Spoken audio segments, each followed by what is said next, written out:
The Riverina is a food bowl, really, and there's an incredible diversity of crops and industries in the regions. In Southern Cotton, we're about educating people on the facts of agriculture. So the facts that the farmers in this region are the most sustainable, efficient and highest quality growers of not only cotton but all the irrigated crops in the region. The cotton industry is quite innovative, particularly the Australian cotton industry.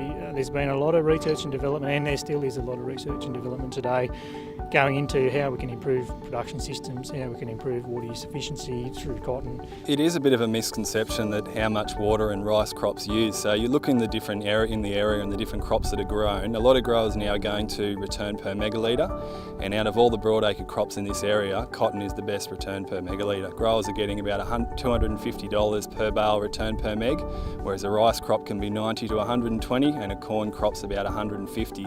So what they're finding is growers can grow more crop with less water, basically. From 10 years ago, there's been some significant changes to the industry through biotechnology. So the biggest difference is reduction in pesticide use.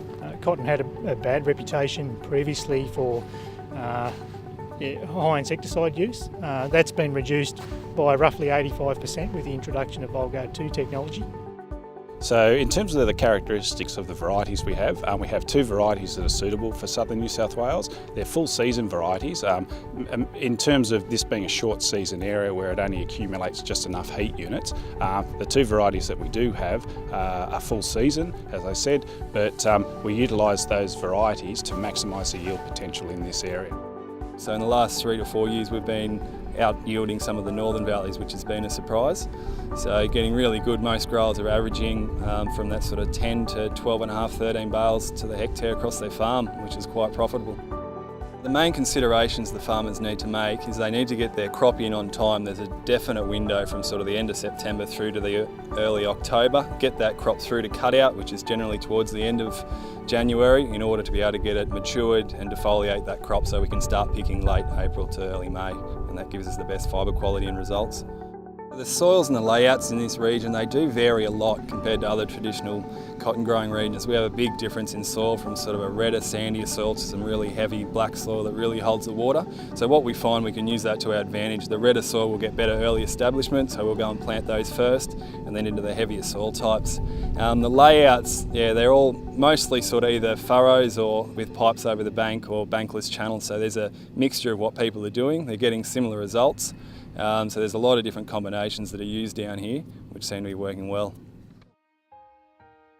The main considerations for a rice grower going to a cotton grower is to have time between the country. So we're getting the best results where we're going for a rice crop over the summer and then fallowing it through, putting a winter cereal in. The following summer we do the earthworks and pull it back into the right levels and beds, and then going into a cotton crop. Generally when they've gone straight from rice to cotton, it hasn't worked so well, but if you have that bit of a break and a little bit for the time for the soil to go back to an aerobic environment, it usually works out a lot better. Cotton coming into this area has been a really refreshing thing for the MIA. It's certainly given us another choice of crop. I've been a farmer for 25 years now. When we started farming, we were predominantly rice and sheep. Because of the drought and other things, we got rid of the livestock and have just concentrated now on row crop farming. And cotton came along 4 years ago, and that gave us another really valid choice of commodity to grow. We moved from our traditional crops like rice and maize and that sort of thing, a few cereal crops, into cotton 4 years ago. As everything, when it's new, it's always a bit of a risk, and I guess the push was a really financial decision in the end. What we can return per meg is the most important thing. What's allowed us to grow the cotton down here and grow more of it is the new gin that's been put in, the Southern Cotton Gin, which is good for us as it's only sort of 5 to 10 k's down the road. So that's been a pretty important part of what we do here.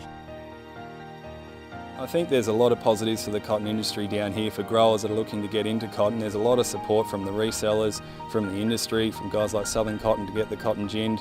It's quite a streamlined process. It's just take that initial step, grow your 50, 150 hectares the first year, and generally we find guys will go a lot more hectares after that. resellers like Elders and other business houses around the area are helping assist new growers to come into the crop. We have deferred payment terms on inputs, and quite often that can extend some of the payment dates through till September, and at that stage a lot of the cotton has been grown and ginned, and most growers would have their income back in their bank before they have to outlay a lot of the costs. The foray of cotton into the Murrumbidgee irrigation area has been a fantastic outcome for irrigators. It's just another great option for our irrigators.